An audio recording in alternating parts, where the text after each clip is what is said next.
The sonar ping echoed through USS Buckley's hull at 0217 hours on March 14, 1944, and Chief Sonarman Thomas Kowalski knew immediately that something was different about this contact. He pressed his headphones tighter against his ears, listening to the return echo with the concentration of a man whose life and the lives of 215 shipmates depended on correctly interpreting sounds that travelled through cold Atlantic water. The ping came back sharp and metallic, not the diffuse return you got from a school of fish or a thermal layer. This was solid. This was steel. This was a submarine running submerged at periscope depth, 2,200 yards off the starboard bow. "Contact!" Kowalski called into the voice tube. "Bearing 045, range 2,200 yards, moving left to right." Above him on the bridge, Lieutenant Commander Brent Able gripped the rail and felt the destroyer respond beneath his feet as the helmsman turned toward the contact. The night was black as tar, no moon, clouds obscuring the stars, just the phosphorescent glow of the ship's wake and the faint red glow from the compass binnacle. The air smelled of salt spray and diesel fuel, and the peculiar metallic scent that came from running a warship at high speed through heavy seas. Able had commanded Buckley for 8 months, taking her from the builder's yard in Philadelphia through shakedown training and now into the North Atlantic on convoy escort duty. She was a Buckley-class destroyer escort, smaller and slower than fleet destroyers, but purpose-built for anti-submarine warfare with sonar, depth charges, Hedgehog projectors, and a crew trained specifically to hunt U-boats. At 306 feet long and 1,400 tons, she could make 24 knots in calm seas, less in the 15-foot swells that were running tonight. Her armament was modest compared to fleet destroyers. 3 3-inch guns, multiple 40 mm and 20 mm anti-aircraft mounts, but her real weapons were the depth charge racks on her stern and the Hedgehog mortars on her bow that could throw 24 contact-fused projectiles in a wide pattern ahead of the ship. "General quarters," Able ordered quietly. The alarm sounded throughout the ship, not the raucous klaxon they'd use in daylight, but a more subdued buzzing that wouldn't carry across water to alert the submarine that it had been detected. Men poured from their bunks and ran to battle stations, pulling on life jackets and helmets as they moved. The ship transformed from sleeping to deadly in 90 seconds, every station manned, every weapon ready. "Sonar, classify contact," Able called down the voice tube. "Submarine, sir. Definite submarine. Making about 8 knots on course 270. She's running deep now, going down." The U-boat had heard Buckley's screws, was diving to escape detection. But diving took time, and time was what Able needed to close the range and attack. He watched the plot develop on the small chart table beside him, the tactical officer marking the submarine's estimated position with grease pencil on the clear overlay. "Left full rudder. All ahead flank. Bring us to attack course." Buckley heeled into the turn, her turbines screaming as the engineering crew poured maximum power through the propulsion system. The destroyer could run at flank speed for perhaps an hour before fuel consumption became critical, but an hour should be enough for one attack run. Either they'd sink the U-boat, or it would escape into the depths where sonar couldn't find it. "Range 1,500 yards and closing," Kowalski reported. "She's still diving. Bearing 043. Able could picture it in his mind. The U-boat somewhere below, its crew scrambling to their stations, the captain ordering crash dive procedures, the boat's angle steepening as ballast tanks flooded and hydroplanes bit into the water. How deep would they go? 200 feet? 300? Deeper? "Prepare Hedgehog for firing," Able ordered. "Set pattern for 250 feet. The Hedgehog crew on the forecastle acknowledged, making final adjustments to the mortar launcher. The Hedgehog was a newer weapon, British designed but now standard on American destroyer escorts. Instead of rolling depth charges off the stern and hoping they exploded near the submarine, the Hedgehog threw 24 bombs forward in an elliptical pattern. Each bomb was contact fused. It only exploded if it hit the submarine directly. Miss completely, and there was no explosion to interfere with sonar. allowing the attacking ship to maintain contact throughout the attack. Hit once and the submarine was damaged. Hit twice and it was probably sunk. "Range 800 yards, Kowalski called. "Contact strong and clear. She's levelled off at approximately 300 feet. 300 feet. Deep enough to make the attack difficult, but not deep enough to escape." Abel watched the range close. 700 yards, 600, 500. At 300 yards, the submarine would be directly beneath Buckley's bow, in position for the Hedgehog attack. "Fire Hedgehog on my mark," Abel said, his eyes on the plot. The tactical officer was counting down range, his finger tracking the submarine's estimated position. 3, 2, 1. "Mark! Hedgehog away!" The mortars fired with a sound like multiple thunderclaps, 24 projectiles arcing into the night and splashing into the ocean ahead of the ship in a pattern that covered roughly 100 feet of water. They sank quickly, armed and ready, waiting for contact with something solid. Abel counted seconds in his head. At 300 feet, the bombs would take about 12 seconds to reach depth. 10 seconds. 11. 12. Silence. No explosion. The submarine had evaded the pattern. "Maintain contact," Abel ordered. "Prepare for second attack. Come right to 180. Maintain flank speed." Buckley turned hard, circling back for another run. Below in the sonar compartment, Kowalski never stopped pinging, never lost contact with the submarine that was now desperately trying to escape. The U-boat captain had to know he was being tracked, had to know another attack was coming. His only hope was to go deeper, hide in a thermal layer where temperature differences distorted sonar, or run toward shallower water where the destroyer couldn't follow. "He's turning," Kowalski reported. "New course 350, speed increasing to 12 knots. "He's running for the convoy," the tactical officer observed, "trying to lose us in the merchant ships." Abel considered. The convoy was 40 miles northeast, 26 merchant ships escorted by 4 destroyer escorts, including Buckley. If the U-boat reached the convoy, it could hide among the multiple sonar contacts, use the civilian ships as cover, perhaps even get a torpedo shot off before being forced away. But reaching the convoy meant staying at periscope depth for navigation, meant being vulnerable to attack. "We chase," Abel decided. "All ahead flank. Stay on him." The pursuit lasted 18 minutes, Buckley running at maximum speed while the U-boat ahead tried to open range. But destroyer escorts were faster than submarines, and slowly the range closed again. 1,500 yards, 1,400, 1,300. At 1,200 yards, the U-boat captain made his choice. Rather than be caught in the open, he turned to fight, swinging his boat around to present a narrow bow aspect that would be harder to hit with Hedgehog. It was a desperate move, the decision of a commander who knew he was trapped and chose aggression over flight. "He's turning toward us," Kowalski shouted. "Bearing steady, range decreasing fast." "Torpedo!" The lookout's voice from the bow was high with fear. "Torpedo in the water, bearing dead ahead." Abel saw it in the same moment.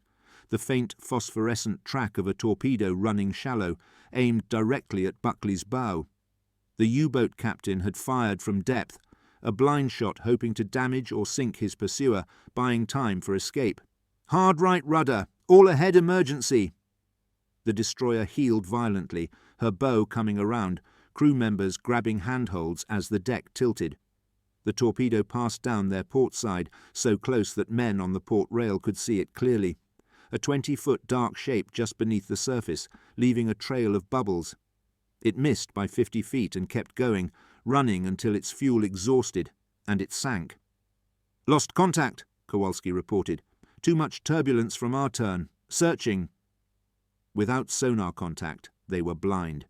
The U-boat could be anywhere within 1,000 yards, could be diving deeper or turning to escape. Abel slowed Buckley to 10 knots, letting the water calm, giving sonar a chance to reacquire. "Contact, bearing 090, range 900 yards. She's running deep and fast." "Pursuit course. Prepare depth charges for deep setting. We'll make a classic stern attack this time." Buckley turned onto the submarine's track and accelerated. The depth charge crews on the fantail prepared their weapons, 300-pound drums of high explosive, set to detonate at specific depths. The modern Hedgehog was more efficient, but sometimes the old weapons worked better, especially against a submarine running too deep for forward-thrown weapons to reach effectively. "Stand by depth charges," Abel called. "Set pattern for 400 feet. Roll on my command." The range closed. 800 yards. 700. 600. At 500 yards, Abel gave the order. "Roll depth charges." The racks on Buckley's stern released their weapons in sequence. 6 depth charges rolling off into the destroyer's wake. They sank quickly, their pressure fuses counting down to detonation depth. At 400 feet, they exploded in sequence, massive underwater blasts that sent columns of water shooting 50 feet into the air. The shock waves radiated outward, hammering anything within lethal radius. "Possible hit," Kowalski reported.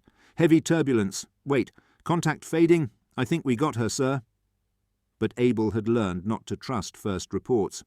U-boat captains were skilled at faking damage, releasing oil and debris to convince attackers they'd been successful.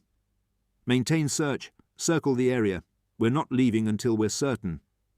They circled for 20 minutes, sonar pinging continuously. No contact.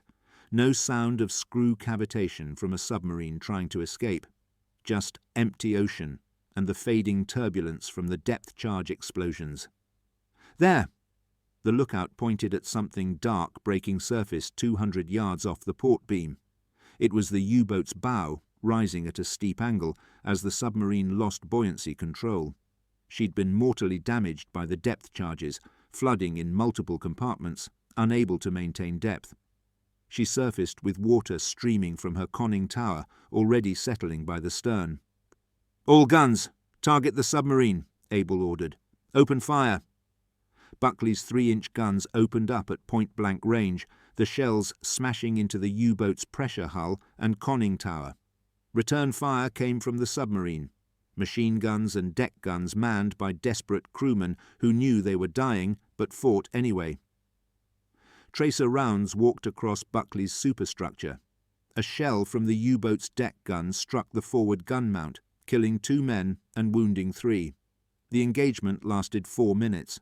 When it ended, the U-boat was sinking, her stern already under, her bow rising higher. Men were jumping from the conning tower into the water, some wearing life jackets, some without. The U-boat's captain stood on the conning tower bridge, not jumping, going down with his ship. "Cease fire," Abel ordered. "Prepare to recover survivors." The U-boat slipped beneath the waves at 0352 hours, 4 hours and 30 minutes after first contact. Of her crew of 48 men, Buckley recovered 17 survivors, all of them wounded or suffering from shock. The rest went down with their boat or drowned in the cold Atlantic before rescue arrived. Abel watched the survivors being brought aboard, young men mostly, scared and exhausted, and grateful to be alive, despite being prisoners. One of them, an engineering officer, spoke enough English to answer questions. "U-552, he said quietly when asked his boat's designation. "Out of Lorient. We were hunting your convoy." "How many kills did you have?" The German smiled tiredly. 14 ships. Not any more." Abel filed his after-action report at dawn, returned to the convoy, and resumed normal escort duties. The engagement had been successful. 1 U-boat sunk, 17 prisoners taken, no damage to Buckley beyond some splinter holes, and the casualties at the forward gun mount. The convoy reached England safely 5 days later. But what made the patrol extraordinary happened over the next 2 weeks, as Buckley returned westbound with another convoy and found herself in what the crew would later call the killing zone, a stretch of North Atlantic where U-boats seemed to congregate like wolves gathering for a hunt. The second submarine contact came on March 17th at 14:30 hours during a storm that had scattered the convoy and reduced visibility to less than a mile. Kowalski picked up a contact at 3,500 yards, classified it as submarine, and they chased for 3 hours before cornering it in shallow water where the U-boat couldn't dive deep enough to escape. The Hedgehog attack caught it at 180 feet, 3 bombs hitting simultaneously. The submarine surfaced burning, went down within minutes, left 23 survivors who'd managed to abandon ship. The third kill came on March 19th in fog so thick that lookouts couldn't see the bow from the bridge. Pure sonar work, tracking a submarine that never knew Buckley was there until depth charges bracketed it at 350 feet. No survivors.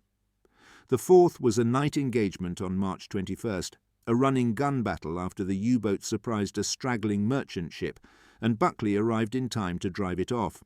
They chased for 6 hours, trading shots in darkness, until dawn found the U-boat damaged and unable to dive. It scuttled rather than surrender, the crew taken off by another destroyer, while Buckley put shells into it until it sank. The fifth came on March 24th, a submerged contact that led Buckley on a 12-hour chase across 100 miles of ocean. The U-boat captain was skilled, using every trick to evade, changing speed and course erratically, hiding in thermal layers, releasing decoys.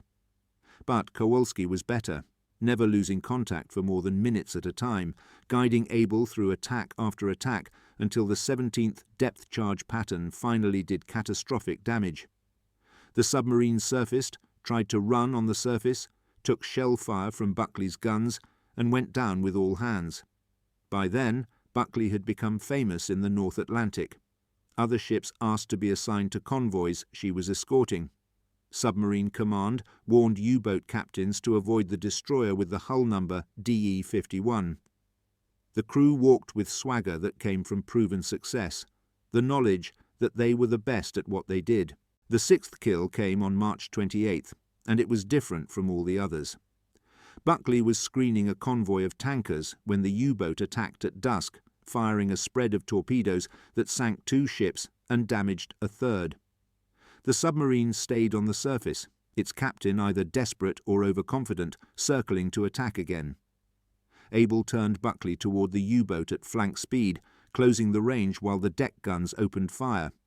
But instead of diving, the U-boat captain did something insane. He turned toward Buckley, matching her course, running straight at the destroyer at maximum speed. The 2 ships converged at a combined 40 knots, closing the distance to nothing in less than 2 minutes. "He's going to ram us," the tactical officer shouted. Able had seconds to decide. Turn away and let the U-boat escape to attack the convoy again, or hold course and accept the collision, trusting Buckley's heavier tonnage and stronger construction to survive the impact? He held course. The collision occurred at 1847 hours. The U-boat struck Buckley's port side at a 30-degree angle, the submarine's bow punching through the destroyer's hull plates and lodging there as both vessels' momentum carried them together. The impact threw men from their feet throughout both ships. Metal screamed as it tore. The U-boat's conning tower was level with Buckley's main deck, close enough that men on both sides could see each other clearly. And then the fighting began. Not ship to ship, but hand to hand, crew against crew, Americans and Germans shooting and stabbing and beating each other with whatever weapons came to hand, rifles and pistols and knives and wrenches and bare fists, the most primitive form of naval combat, happening on the deck of a modern warship in 1944. Able grabbed a Thompson submachine gun from the weapons locker and led a boarding party onto the U-boat's deck. The fighting was brutal and close, men grappling in darkness while both ships wallowed together. He shot a German sailor trying to throw a grenade onto Buckley's deck, saw one of his own men go down with a knife in his chest, watched another sailor beat a German officer unconscious with a fire extinguisher. The battle lasted 7 minutes. It ended when Kowalski, who'd left his sonar station and come topside, climbed onto the U-boat's conning tower and dropped a grenade down the open hatch. The explosion inside the submarine killed the remaining crew in the control room and ruptured the pressure hull. The U-boat began to sink while still wedged against Buckley's side. "Abandon ship!" Able yelled at the surviving German crewman. "Get off! Get in the water!" The U-boat pulled free as it sank, dragging itself down Buckley's port side and leaving a 20-foot gash in the destroyer's hull. It went under at 18:54 hours, 7 minutes after the collision, leaving oil and debris and men swimming in the water. Buckley's damage control parties fought flooding for 3 hours before getting it under control. The gash was above the waterline when the ship was on even keel, but list or heavy seas could let water pour in. They patched it with timbers and mattresses and prayers, enough to let them limp to Iceland for emergency repairs. 18 Americans dead, 23 wounded, 27 Germans pulled from the water, 12 of them wounded. The U-boat, later identified as U-66, lost with 33 crew members. The patrol ended on April 2nd, when Buckley reached Reykjavik and entered the shipyard for hull repairs that would take 6 weeks. By then, word had spread throughout the Atlantic Fleet about the destroyer escort that had sunk 6 U-boats in 14 days, a record that would stand for the entire war. Abel was promoted to commander and awarded the Navy Cross. Kowalski received the Silver Star. The crew received a Presidential Unit Citation. Buckley received a Battle Star and became one of the most decorated destroyer escorts in the Navy. But the cost had been heavy. 20 men dead, 5 of them in that final hand-to-hand battle. 30 more wounded, some so badly they'd never serve again.